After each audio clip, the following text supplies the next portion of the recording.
It's a beautiful morning here in northeast Oklahoma. It's Friday. I'm off work. So what do we do on a Friday off? What do you say we build a rocket? So this is going to be from a kit. I'm usually not a kit builder guy, I'm more of a scratch builder guy, but this is the 3-inch Thor that I bought several months back from Scott Binder at SBR Rocketry. The website actually is fusionrocket.biz. So I kind of got started here. I got the parts laid out. Of course, like all of his kits, they're all high quality, good laser cut fins here. Got all the parts we need. This thing is strengthened by a bunch of couplers, so instead of fiberglassing the body tube, it's like double wall with couplers, so that'll be new for me. Of course, one of the things about Scott's kits are they have these really good instructions, so I will try my best to follow the instructions. I've kind of laid some other stuff out here. I couldn't stand it. I had to open up this Cam 3 altimeter sled, altimeter base sled, and really this is all just kind of stacked together. This is how good these pieces fit together, is none of this is glued. So it's just all kind of just like a puzzle put together. So the altimeter actually goes there, and I have just ordered a MissileWorks RRC3, the bigger one.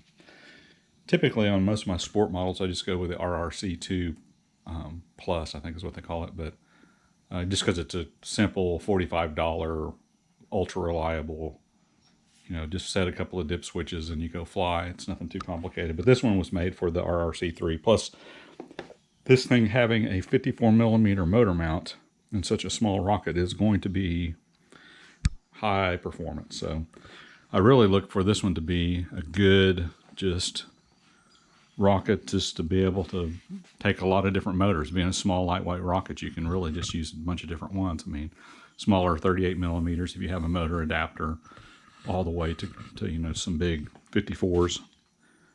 I've got a single grain, well, the small 54mm case. I'm not sure if it's a single grain, if there's two in there. I haven't actually fired it yet. So the small 54mm motors, like there's a I-229 blue or red, I can't remember what all, but I've got a couple of motors for it, so be able to burn those plus the 38s. So let's get started. Let's find out what step 1 is on the instructions. Okay, kind of got some stuff dry fitted here for the 3-inch Thor. I did have to massage the ID of these laser cut rings just a little bit so they slide on there better. But I'm kind of get those things lined up. The next step will be to kind of round off the edges of these fins, so you get like a bonus here. So this is OKTurbo bonus building tip. So this is one of my sanding blocks. I got a longer one too, but this is one I bought years ago. Great Planes. I used to do, you know, model airplanes, radio control model airplanes. That's Great Planes. They sell radio control model airplanes. But so I have this. So I'm going to put some new sandpaper on this. So this is the OKTurbo way of doing these. So if you've got one of these, see how this sandpaper peels off. Now I've just bought good old Walmart 220 grit, wet or dry, whatever they had. But that is stuck on there with rubber cement. As you'll notice, the sandpaper comes, well, actually the block is made just right for that size. So that is very convenient in that we can get our sanding block here. Not sure you can see this. And so we want to cut a strip. Well, no big deal. Let's just use the block. Voila, there you go. Perfectly sized. So now what we want to do is stick that on there. I may actually get, so here, just scraping off that old rubber cement.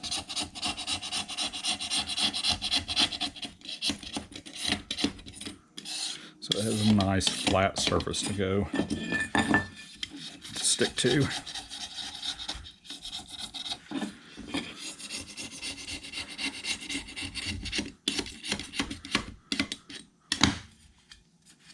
Okay, I will edit most of that out. So, nice and clean. Brand new jar of rubber cement. And after all, it's just rubber cement from Walmart. So you have to kind of think of this stuff kind of like, I mean, this is old school. Think of this stuff as like basically a cheap contact cement that's not very permanent, if that makes sense. So really, you just kind of brush it on this, cover everything, brush it on your sandpaper. The other good thing about it too is like it's kind of getting a little sloppy there. You notice OKTurbo getting it on my workbench. When it dries, it just dries basically into like this rubber that you can just with your finger just peel it up, ball it up, and pick it off of there. So none of this is permanent. So usually what I do is just like grab it, give it a second or two to kind of evaporate some of the solvent off of it, but really stick it on there. And now I've got, and it's stuck. So ready to go.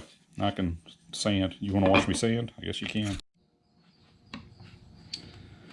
These are actually very thin fins. I think they're 1/8 inch plywood. So there's really no need to go to the belt sander or anything exotic like that. Just using hand tools. So the idea here is just basically at a 45-degree angle. I'm just trying to round it. That's probably about enough.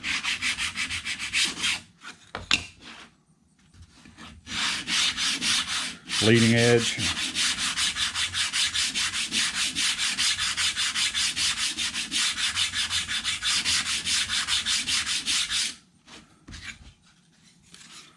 You can kind of watch, especially with the burn marks from the laser, makes it easy to kind of tell where you have or haven't sanded.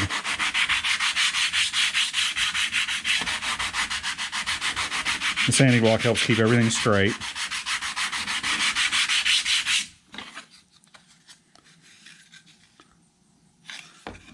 A little more over here. This is what's good about the sanding block is if you slip or make a mistake on a sanding belt with thin fins like this, it would be too late. Here you just kind of patience and zen. Scritchy, scritchy. I think I'm good with that. Your fingers are a really good gauge of where you're at.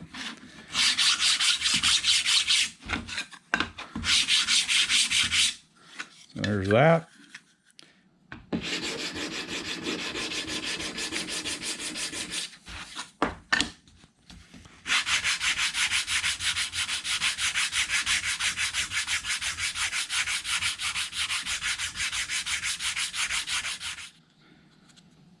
The other thing to do to check progress is you kind of lay them together and then you can see that. Just see how even they are. Looking at the ends, looking down at the end of them. So, not too bad. Looking good. Okay, quality control check here on the rear fins. Looks good. Looks good. I think we're ready for those. I may hit the edge, outside edge here just to get some of that burned off.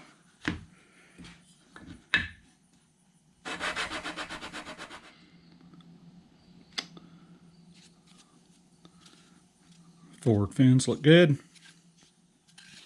Okay. Okay, I'm set up for putting these fins on. So here's the fin guide that comes with the kit and the instruction manual. So I've got some wax paper, put it down just to keep the epoxy from sticking to it. Once again, our universal rocket tool masking tape. Hold that down.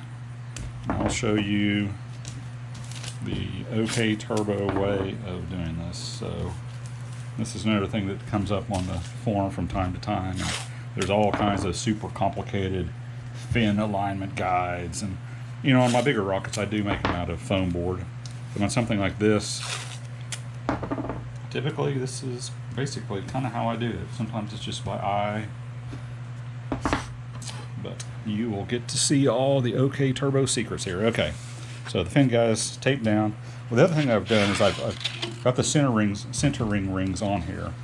Now the only ones we're going to be doing anything with, I can actually just take that one off, but there's no need to.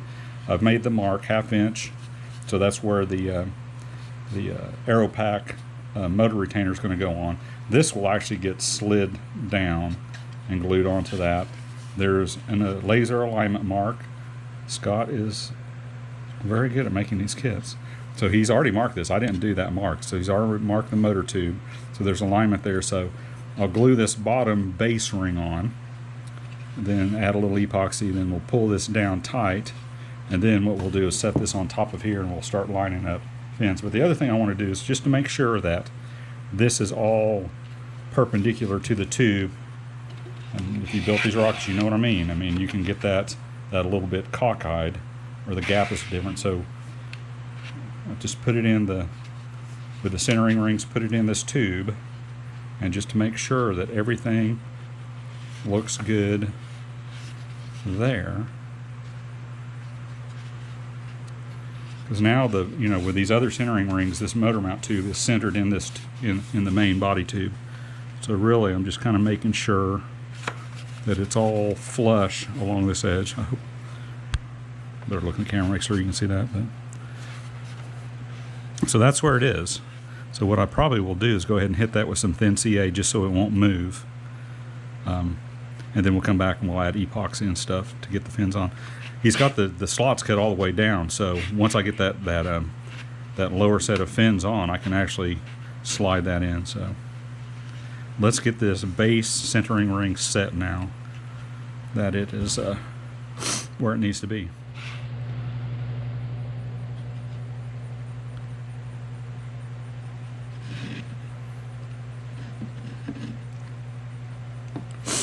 Okay, let that soak in for a second. That should hold that one. Okay, here we go.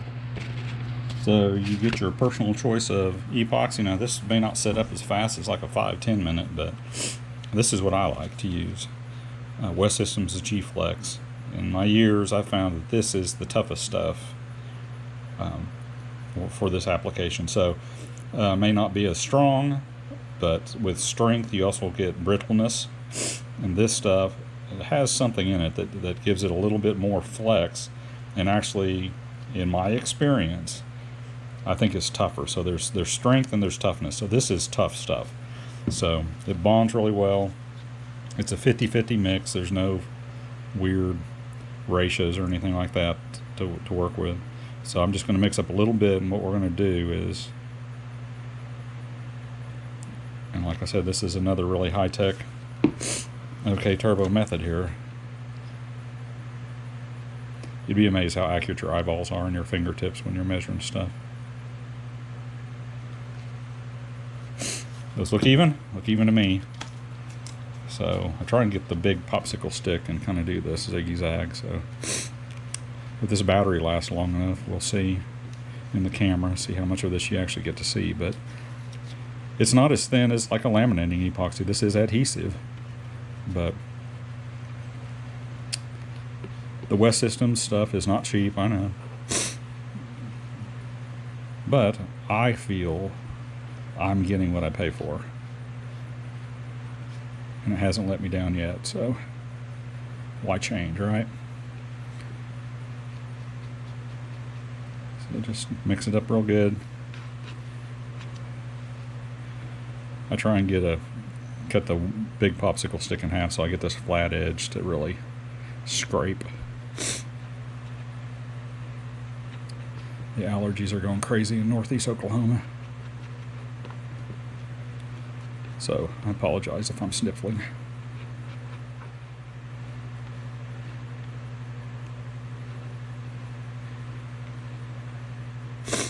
I used to mix up like bigger batches of this stuff, hoping to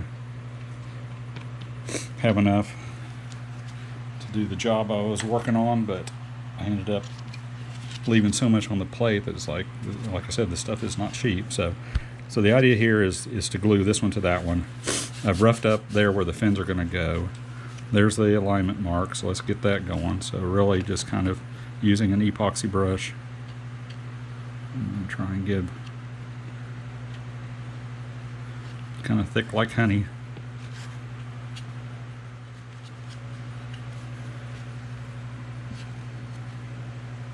Good coat there.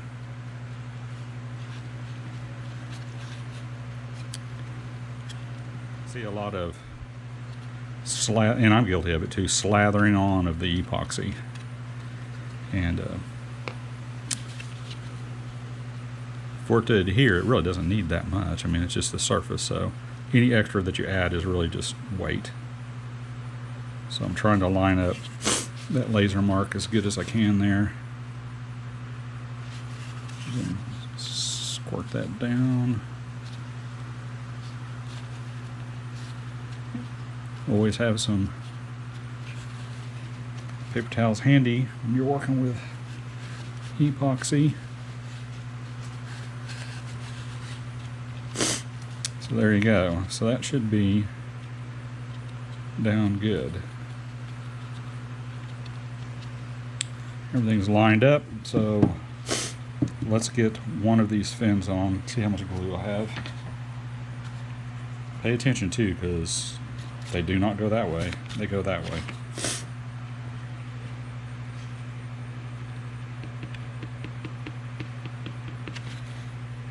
Let's do the tube first.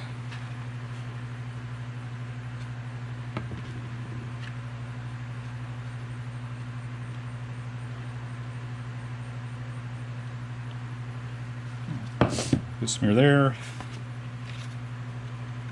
So I'm going on the root of the fin.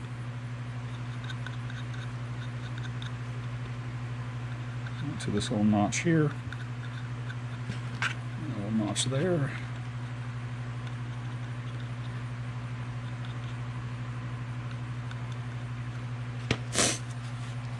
Okay.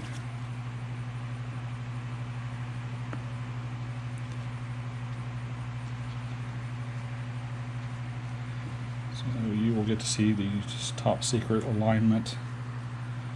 Well, maybe not. Let's go ahead and get my high-tech tools over here. Machinist square, always handy.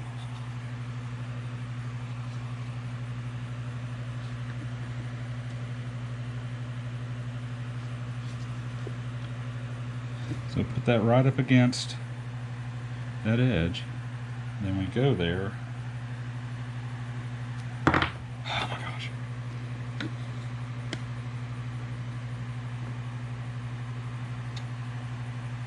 Now you get to watch me wrestle with this then.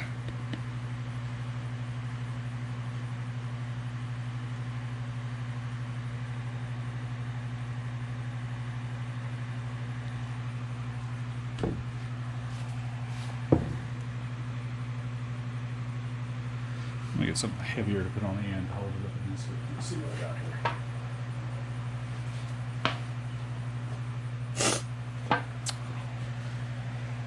A can of acetone. That should do it.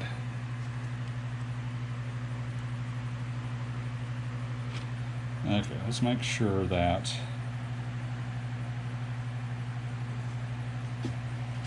everything's square.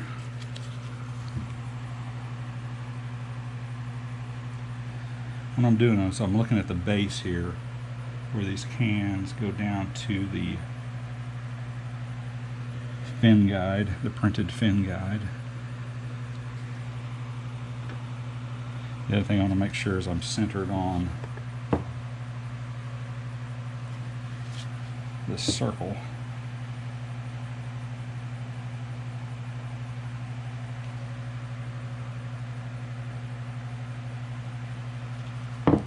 Just a few quick checks.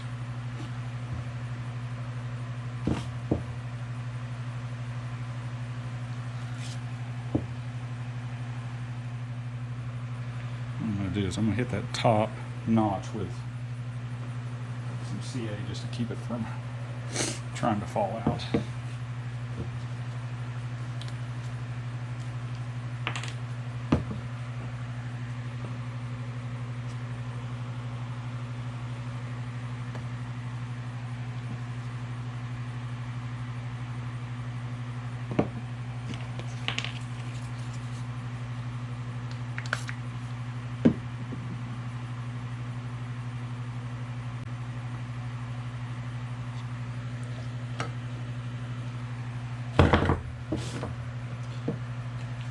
Okay, let's stop knocking things over. What do we say?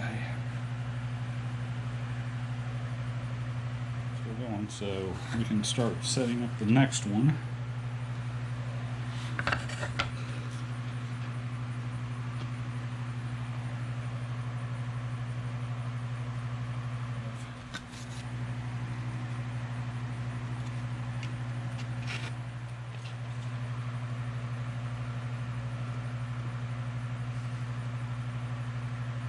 Same kind of a deal. I think I'm just going to go ahead and start with the CA to hold that in that top slot.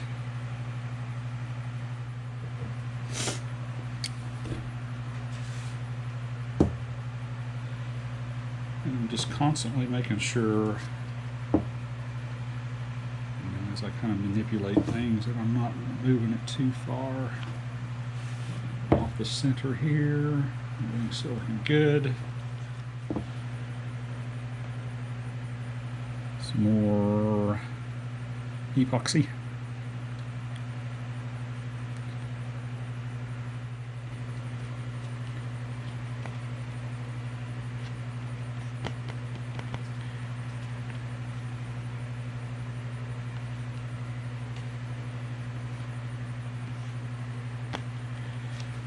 Okay.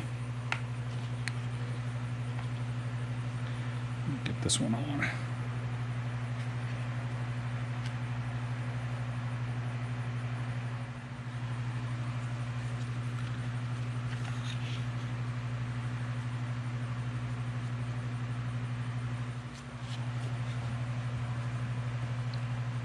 My CA ready over here. Tack that on top.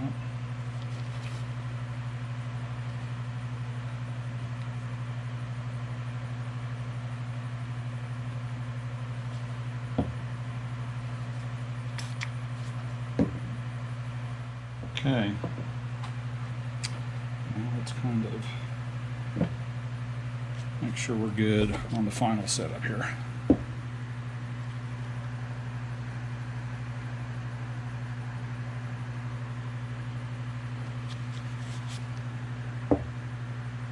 This is really why I like the slower setting epoxies. I mean, you can use a 5-minute, but good grief, you just seem so rushed and things start to get tacky and they're getting something's not quite right. This gives you time to kind of look at it, make sure everything's where you want it to be. Hoping you can see this a little bit better. See how I'm running the base of that machinist square right up against that fin? And you grab the can, you kind of push it against it. So now you know that's right where it needs to be. Get another spray can, then we just continue to check.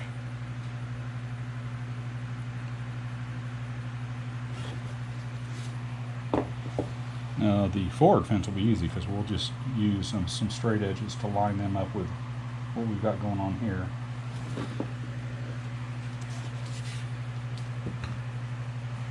Once I've convinced myself that everything is good.